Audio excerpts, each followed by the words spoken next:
Twice, the Targaryens tried to conquer Dorne with soldiers. Twice, they failed. Only when the Dragon Kings came bearing husbands and wives did my ancestors relent and agree to join their 7 kingdoms. House Martell could have waged war until the end of days. But how could we resist a peace we could take to bed? For centuries, the Iron Throne had no more loyal ally than the princes of Dorne. Since we had never fallen to them, we kept our ancestral title. Perhaps this is what drew Rhaegar Targaryen to us. His royal parents had not produced a sister for him to wed, so he had to look elsewhere for a princess. And there was only one in Westeros, Elia of House Martell, my sister. She was not the most beautiful woman in the world or even in Dorne, but rare for a woman from our land. Her flower came with no thorns.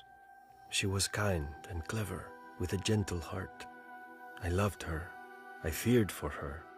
For years I fended off lesser men from her. But when Rhaegar came, even I failed. He was beautiful and the crowned prince of the 7 kingdoms, and our mother had worked so hard to secure the match, how could Elia not accept him? They were wed, and he took her from her home, from those who loved her and would die for her, and locked her in his red keep above his sty of a city surrounded by false friends. She bore him a daughter and a son, though each almost cost her her life. Elia loved Rhaegar. She obeyed him, and he chose to steal away Lyanna Stark, a pale northern girl whose veins ran with ice like all her people. Instead of disciplining his faithless son, King Aerys executed the Starks when they came seeking justice, and ignited a revolt. I know how the Maesters describe the war now, but calling it Robert's Rebellion does not change what it was. The War of the Usurper. Dorne sided with the Crown, for when we swear oaths, we keep them.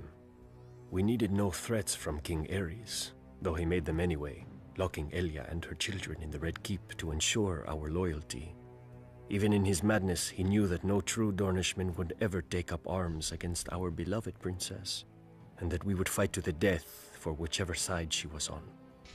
At the Trident, Dorne lost 10,000 men and 2 princes, my uncle in the King's Guard and Elia's gallant husband, Prince Rhaegar, who was too slow or too arrogant for Robert's war hammer.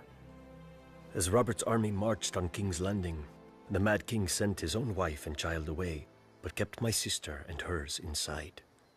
In his madness, Aerys thought that the Dornish had betrayed his son at the Trident, and was only too happy to welcome his one true friend back into his ranks, Tywin Lannister. Lord Tywin's army sacked his friend's city, while Lord Tywin's son murdered the king he'd sworn to protect. All this could have been forgiven. War is terrible, and men must become terrible to wage it. But the Lannisters knew that as long as my sister and her children, Prince Rhaegar's heirs, lived, no usurper could safely sit the throne. So Lord Tywin's dog, Sir Gregor Clegane, the Mountain, made Elia watch as he murdered her daughter and dashed her infant son's head against a wall. Then, with her baby's blood still on his hands, he raped my sister and murdered her. When Lord Tywin later presented their bodies to Robert Baratheon wrapped in pretty Lannister cloaks, I have been told the red color graciously hid the blood from men's eyes. The Targaryens talk of fire and blood. In Dorne, our blood is fire. If Robert Baratheon had dared set foot in Dorne during his reign, he would have lost the foot, and it is not even him we blame for Elia. The Lannisters think their gold buys them power. The Lannisters think their mountain buys them strength. But if they want peace, they cannot buy it with mountains of gold or one mountain of steel. They must pay in blood.